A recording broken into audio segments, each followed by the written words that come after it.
Bueno, ya son las 7, vamos a empezar un poco con la charla. Ongi etorria guztiak, veo que hay mucho interés con el tema, porque veo caras conocidas y desconocidas. Así que bueno, voy a hacerlo en 3 partes. La primera va a ser la evolución y la historia que ha tenido el TAP en Euskadi. La segunda va a ser, voy a desmentir 12 mitos muy populares sobre el tren de alta velocidad. Y la tercera, pues un poco las preguntas y un poco participativo así. Bueno, vamos a comenzar. Como sabéis, me he recorrido en bici todo el trazado del tren de alta velocidad desde Astigarraga hasta Ezkio Itxaso y he fotografiado todos los viaductos y túneles y estructuras singulares y luego os voy a poner un vídeo enseñando todas las fotografías que he sacado. Así veis el impacto ambiental o veis un poco, visualizáis un poco cómo ha quedado el trazado, porque está prácticamente terminado y falta poner la catenaria, las vías y eso en la parte de Guipúzcoa. Bueno, me he informado de varias fuentes y entre ellas está Rail 300, que es un libro de Murray Hughes, que participa en Railway Gazette y nos cuenta la evolución que ha tenido el tren de alta velocidad desde sus inicios hasta los años 80 más o menos. Y luego ya ha sacado otro libro, pero eso no me ha dado tiempo.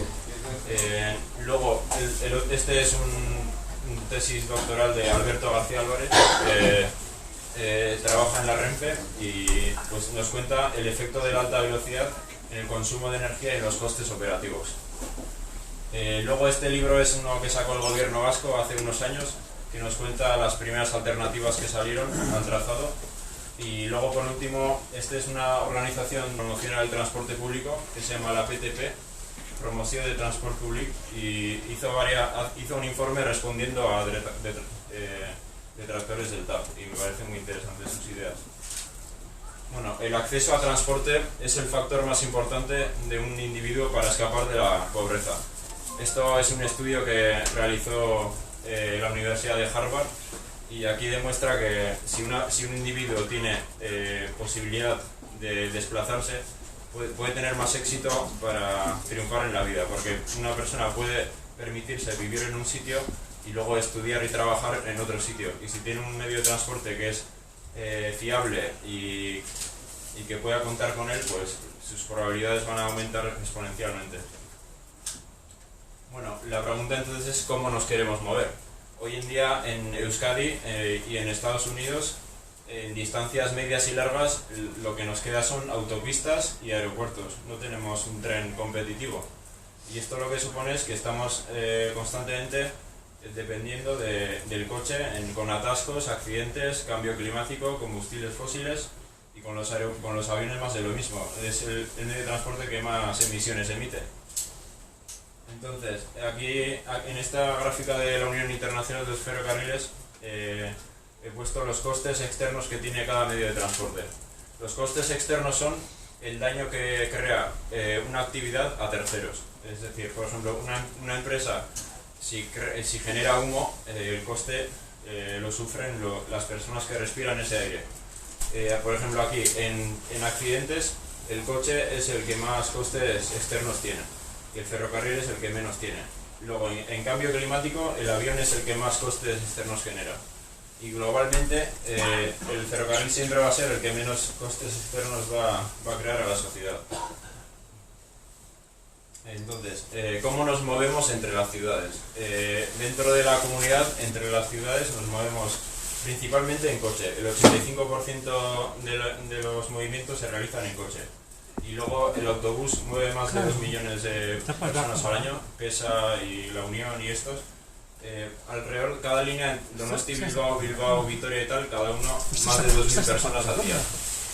Entre Comunidad Autónoma y Madrid se mueve 70% en coche, 16% en avión, 9% en autobús y el ferrocarril solo mueve el 4%. Es una cifra muy baja si comparamos con otros países. Entonces, ¿qué podemos hacer para reducir estos costes externos, este daño al cambio climático y todo esto? Pues sería una movilidad democrática.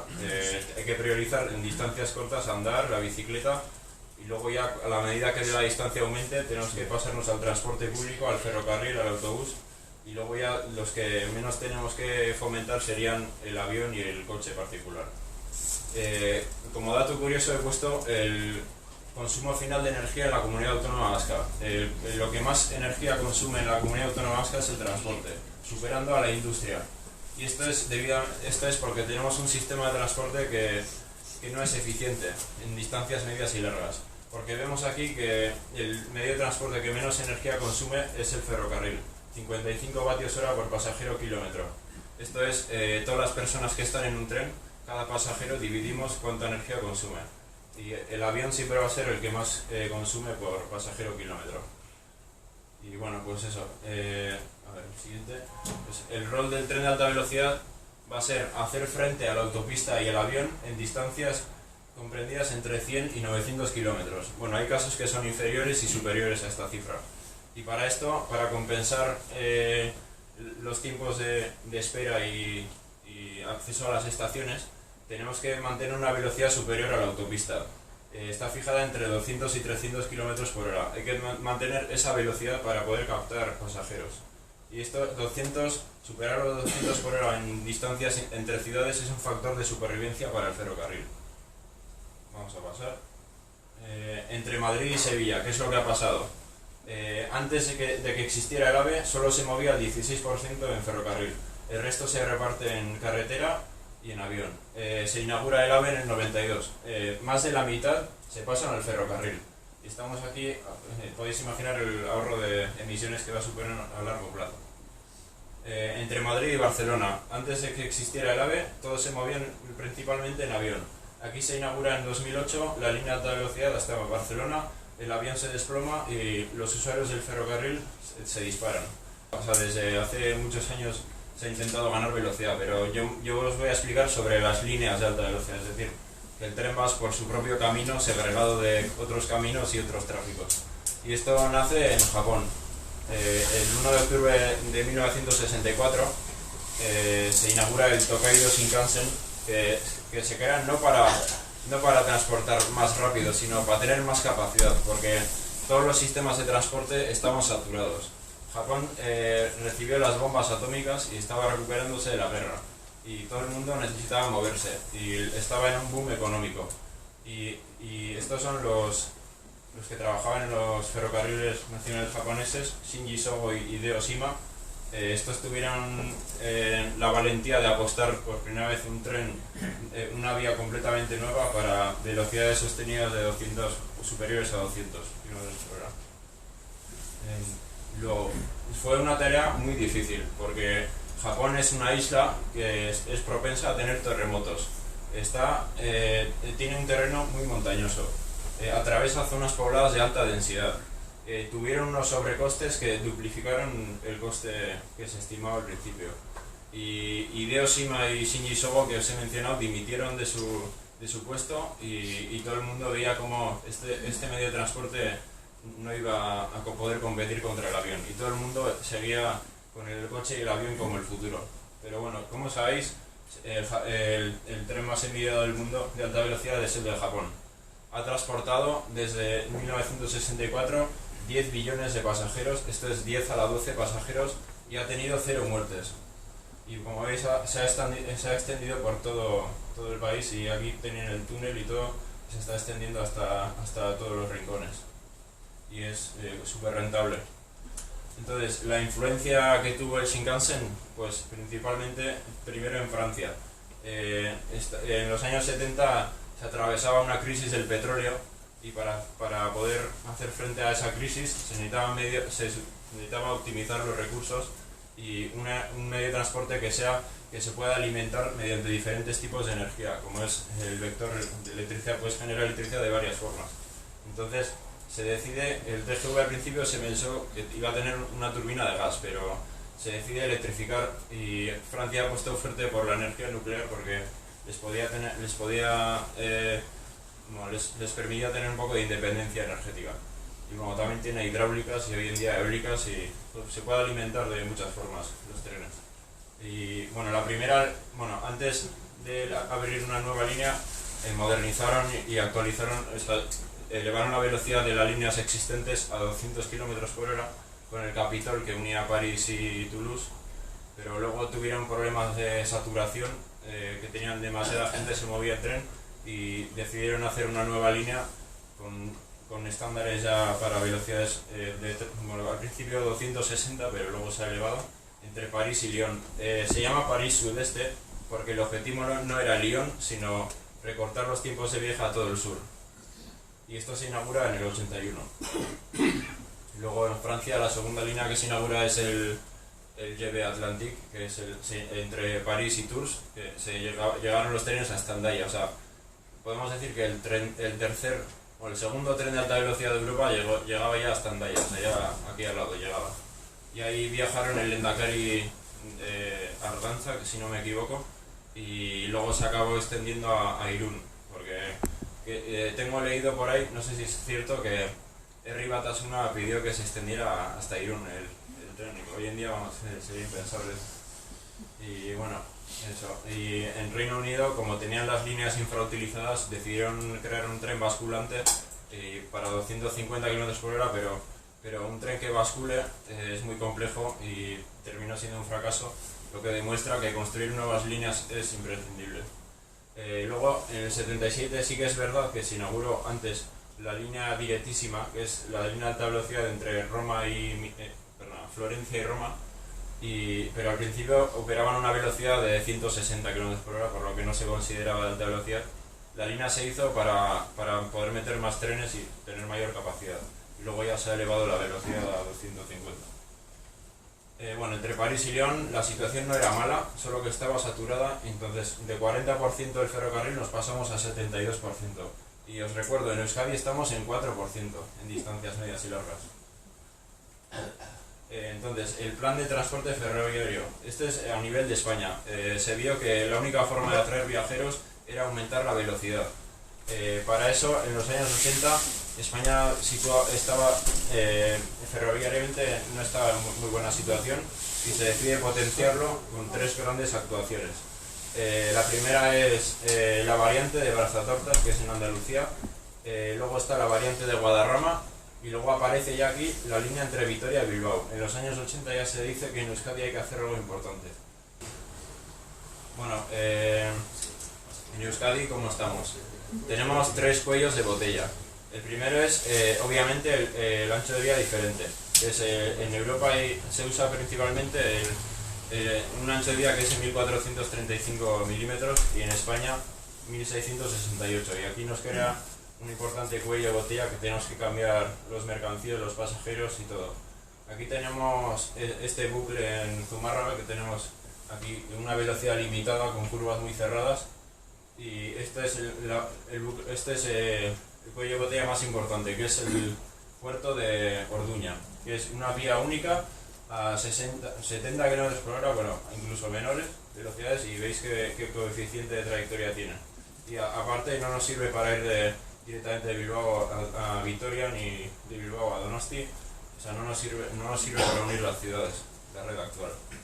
Y la red de Euskotren, bueno, pues tenía una velocidad máxima hoy en día de 90 km/h, pero si queremos competir contra una autopista que tiene una velocidad de 120 km/h, pues tenemos que tener una velocidad superior para compensar los tiempos de desplazamientos.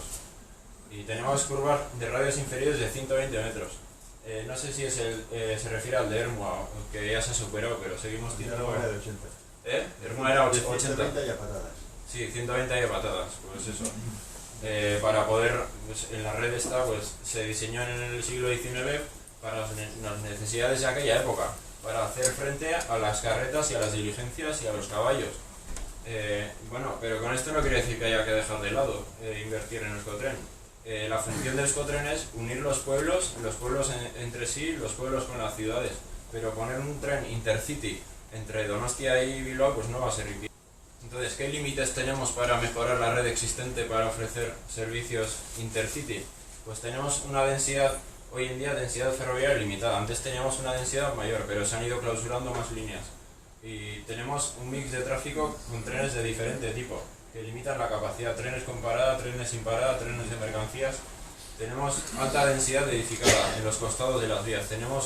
Atravesamos zonas muy pobladas con edificios, con gente, y luego pues habría que cortar el servicio durante las mejoras, tendría un mantenimiento complejo y sería difícilmente compatible con los estándares europeos, con los estándares de España.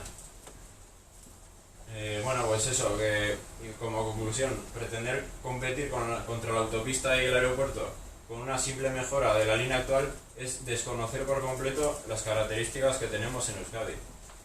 Y bueno, como curiosidad, la superficie de Euskadi está aprovechada al máximo y siempre nos va a obligar a crear estructuras singulares para poder superar eso. En el 88 se intenta buscar el trazado óptimo. 70% de la población de Euskadi está en las ciudades. Aquí es donde más densidad de población hay, donde más adecuado es poner una estación. Una estación hay que poner donde hay una densidad elevada de población, no puedes ponerlo en un descampado en Álava. Entonces, el plan de transportes de España decía que hay que eliminar los cuellos de botella que nos conecten con el resto del país. Entonces el País Vasco también dice hay que unir las capitales vascas. El plan de transportes de la Comunidad Europea decía hay que unir las ciudades europeas, por ejemplo Madrid y París. Y tiene que ser compatible con mercancías y tiene que tener una posibilidad de conectarse con Navarra. Entonces las primeras alternativas que salen en el País Vasco son las siguientes. Alternativa 1A, una variante entre Llodio y Vitoria. Se aprovecha la línea existente desde Bilbao hasta Llodio que se tendría que compartir con los trenes de cercanías, pero el problema de esta alternativa es que Llodio está a 130 metros de altura sobre el nivel del mar y Vitoria a 525 y solo están separados por 40 kilómetros, por lo que tendríamos unas pendientes demasiado elevadas y no serían adecuadas. Bueno, la razón por la que existe el puerto de Orduña es precisamente para hacer frente a esta diferente altura, por eso tenemos estas vueltas. Entonces sale la alternativa 1B, que es parecida, pero en vez de empezar en Llodio, empezamos ya desde Bilbao y podemos ir ganando altura ya. Entonces sería una pendiente aceptable, una velocidad de 200 km por hora y tendría una estación en el aeropuerto de Vitoria. Entonces el aeropuerto de Vitoria era el aeropuerto principal de Euskadi y Bilbao tenía la de Sondica, pero no se proyectaba tener un aeropuerto comercial. Entonces nos podríamos haber ahorrado todo un aeropuerto con esto. Alternativa 2, como decía, que hay que intentar unir Europa y Euskadi dentro, se mueve la variante un poco hacia el este y se empalma con la línea existente de ancho ibérico aquí en la altura de Zumárraga, si no me equivoco. Entonces ya empieza a tomar una forma de Y y nos permite unir las ciudades de una forma más efectiva y sacar más rendimiento a la inversión. Y seguiría siendo a 200 km por hora y la línea existente se intentaría mejorar para 160, pero bueno, ya os he dicho que aumentar la velocidad de la línea existente es completamente inviable. Entonces se decide hacer una variante ya desde Zumárraga hasta Donostia y además con esto se consigue ahorrar el tiempo el 50% desde Donostia hasta Vitoria y no se interrumpe los servicios intensos de cercanías y ya empieza a tomar una forma de Y y se llama alternativa Y de Elorrio, porque Elorrio está en el corazón de la red. En el 94 se celebra la Cumbre de Essen. La Cumbre de Essen es a nivel europeo, se decide hay que potenciar el ferrocarril, tiene que tener un papel importante en mover personas en distancias medias y largas y hay que eliminar los cuellos de botella. Y esta es la red que tenemos hoy en día y esta es la red virtual que tendríamos que tener para 2030. Y si no está para el 2030 van a llegar multas porque Europa está dando ayudas para completar esa red. Y si no se cumple, pues habrá que devolverles el dinero. Y bueno, hoy en día desde París hasta Burdeos está hecho la línea, desde Madrid hasta Burgos está a punto de abrirse ya. Hoy en día llega hasta el Venta de Baños, pero de Venta de Baños a Burgos está a punto de abrirse ya. Y nos quedaría pues ya de Burgos hasta Burdeos, y aquí ya entra la Y vasca. Las características técnicas generales, bueno, podéis ver aquí. Diseño de la línea para 250. Esto no quiere decir que los trenes vayan a ir a esta velocidad. Pueden ir a una velocidad inferior según las necesidades. Incluso en Japón se han diseñado líneas con velocidades inferiores y se supera esa velocidad. O sea, en Japón tienen que los Shinkansen basculan creo que solo 1 grado y con eso ya han pasado de superar la velocidad de diseño de la línea a 270, incluso más. El ancho de vía se decide que sea el internacional, pendientes máximas de 15 milésimas, o sea, en 1 kilómetro de recorrido se suben 15 metros, y esto hace que las mercancías puedan superarlo. El radio mínimo, radio de las curvaturas, 3 kilómetros, la longitud de la Y es 176 kilómetros, va a tener 5 estaciones, Bilbao, Vitoria, Donostia, Irún, y en el Goierri, en el corazón de Euskadi, va a tener otra. 3 puestos de adelantamiento y estacionamiento de trenes. Esto es también por culpa de las mercancías. Tenemos que dejar que un tren adelante a otro. Vamos a tenerlos en Aramayo, Ezkio Itsaso y Amorebieta. Más características, 60% en túnel, 29% en superficie y 10% en viaductos. O sea, todo va a ser estructuras singulares, vamos, que no va a ocupar mucho espacio porque siempre va a ir debajo de tierra o encima de ella, o sea que no va a crear división ni... Entonces, la vía va a ser principalmente en placa, que es, no va a tener balastos en general. Y esto nos permite que tengamos menos mantenimiento, podamos circular trenes más, o sea, durante el día en más horas, o sea, durante la noche y durante el día, porque no tenemos tanto mantenimiento. Luego la electrificación es el compatible estándar 25.000 kilovoltios, bueno, es 2 por 25.000, porque tenemos un polo 25.000 pues, positivo y otro negativo de menos 25.000, y se escribe de esta forma, 2 por 25.000. La inversión está siendo, con la vía y todo incluida, de alrededor de 5.000 millones de euros. Y bueno, los tiempos de viaje, esto yo creo que interesa a todos. De Donostia a Madrid, cuando esté completado, se va a quedar en 2 horas y 40 minutos. Se van a ahorrar 2 horas y 40. De Donostia a Bilbao, hoy en día se tardan 2 horas y 40 y vamos a tardar 40 minutos. De Donostia a Vitoria se tardan hora y media, incluso más, y se va a quedar en 38 minutos. Y luego ya estos tiempos de viaje, bueno, estos son ya de otras ciudades, pero como estamos en Donostia, van a quedar en y Donosti y Barcelona, yo creo que va a quedar más o menos en 3 horas y media o así, ya veremos cómo queda. Todavía hay que elegir la alternativa por dónde va a ir. Y bueno, y esta es la situación actual. En 2006 comenzaron las obras por parte de Adif, en esta zona de Álava. En 2008 empezó el gobierno vasco en Guipúzcoa. Y el gobierno vasco, empezando 2 años más tarde, ya ha terminado su parte, y el gobierno de España, empezando 2 años antes, todavía no ha terminado. Y esto, el gobierno vasco pone el dinero y luego se descuenta del cupo. Exactamente. Bueno, vamos a comparar nuestra red con otras redes para tener un poco de relatividad con lo que estamos haciendo aquí. Entonces, la inversión, bueno, primero el coste por minuto ahorrado, es cuánto cuesta la infraestructura y cuántos minutos ahorramos con esta. Entonces es el coste total entre los minutos que vamos a ahorrar con la red existente que tenemos. Y nos sale 17,34 millones de euros por minuto que se ahorran. No sé si os parece mucho o poco. Comparamos con Stuttgart-Múnich, 368 millones de euros por minuto ahorrado. Turín-Salerno es toda la bota de Italia, 167,6 millones de euros por minuto ahorrado. La línea de alta velocidad entre París y Estrasburgo, 51 millones de euros por minuto ahorrado. Madrid-Barcelona, frontera francesa, 39,7 millones de euros por minuto ahorrado, o sea que es una cifra muy baja. Y bueno, en este caso Stuttgart-Múnich, el objetivo igual no ha sido ahorrar tiempo, sino poder meter más trenes y más capacidad. Y entonces igual se justifica de otra forma la línea, pero en nuestro caso es más por tiempo, más y capacidad también un poco. Bueno, y luego coste por kilómetro, de cuánto cuesta cada kilómetro de infraestructura.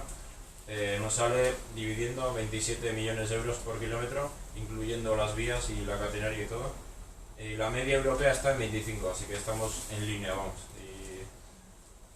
Y teniendo en cuenta que estamos en un terreno tan difícil, estamos en un terreno todo el rato, túnel viaducto, no hay otra cosa. O sea, va a ser todo el rato así el viaje. Y luego las líneas de España son las más baratas por kilómetro y por coste por minuto ahorrado, porque en España históricamente se ha ido dejando el ferrocarril hasta el AVE, entonces ahí ha llegado la revolución y el coste por minuto ahorrado ha sido muy bajo comparando con otras redes que han mantenido la red históricamente y han ido aumentando paulatinamente la velocidad.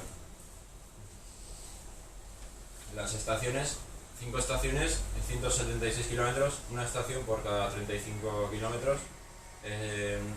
Suele decirse que solo beneficia a las ciudades y tal, pero vamos, que con una cifra tan baja, o sea, comparamos con otras, en España 93 kilómetros, en Francia 83, en China en esta línea 54, o sea, es la más baja, la distancia más baja entre estaciones. Tenemos la de las 3 de la comunidad autónoma vasca, Esquivichaso y Irún. Y luego va a ser una autopista ferroviaria, que es meter todos los camiones que tanto nos molestan, sería meterlos a los trenes, porque esta es una noticia que encontré, que ponía que el paso entre Irún y Viratú supone pérdidas de 40.000 euros anuales por camión. Sí, o sea, sí, estas... porque aquí lo de los camiones es bastante vergonzoso, porque vas a autovía y no ves más que camiones. Eso es, y esto puede ser parte de la solución. Y se espera que una autopista ferroviaria sea desde Vitoria, porque en Vitoria será exclusivo para viajeros, por lo que no van a circular mercancías, de Vitoria hasta París y a Lille, cerca de Lille, 10 circulaciones al día y luego otras circulaciones también. Uno puede preguntarse por qué no hacemos esto en la red que tenemos ahora. Bueno, primero el ancho de vía, obviamente, y luego también tenemos limitado el peso que soporta las vías, que es 700 toneladas brutas en la red actual, y vamos a tener ahora con la nueva red 1500 toneladas y van a permitir trenes de 750 metros de largo. Es eso que va a ser el corazón de una red futura que se va a extender por todos los lados, a Madrid, a Barcelona, a Santander se está hablando ya, y hacia Francia. Y bueno, va a tener, según las necesidades, pues diferentes velocidades. Si queremos ir hasta Madrid, tenemos que ir a 350 de diseño, luego se verá a qué velocidad circulan. Si queremos ir a Santander, con 200 nos sirve. Y si queremos ir hacia Navarra y luego ya a Barcelona, en una primera fase 250, y luego ya en Zaragoza ya se aumenta. Y luego hacia Francia, primero vamos a tener la línea existente que es compatible, y luego en el futuro se va a ir saturando y van a hacer una línea nueva entre Viratú y Dax. Se va a reducir todavía más los tiempos de viaje. Y bueno, el País Vasco es la región con menos desempleo, con más actividad económica, con más poder adquisitivo, pero no tenemos un tren digno todavía, y vemos que tenemos, bueno, esto es para conectar y así, pero bueno, las prioridades no me parecen que sean adecuadas a nivel estatal. Y en Francia me parece que ha hecho un trabajo bastante mejor, pero bueno, eso ya, las características de cada país son diferentes y no voy a ser aquí el cuñado, pero...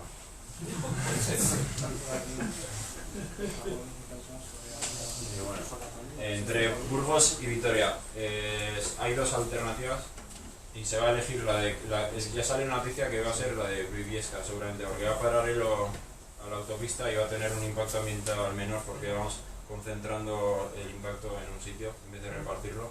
A Millán de Ebro va a tener accesos directos al centro de la ciudad y son alrededor de 100 kilómetros y es un terreno relativamente fácil. Aquí, en Francia van a comenzar en 2022 las obras entre Burdeos y Toulouse, o sea que 55 kilómetros vamos a tenerlos en obras en 2 años, y luego hasta que hagan lo de Dax pues habrá que esperar.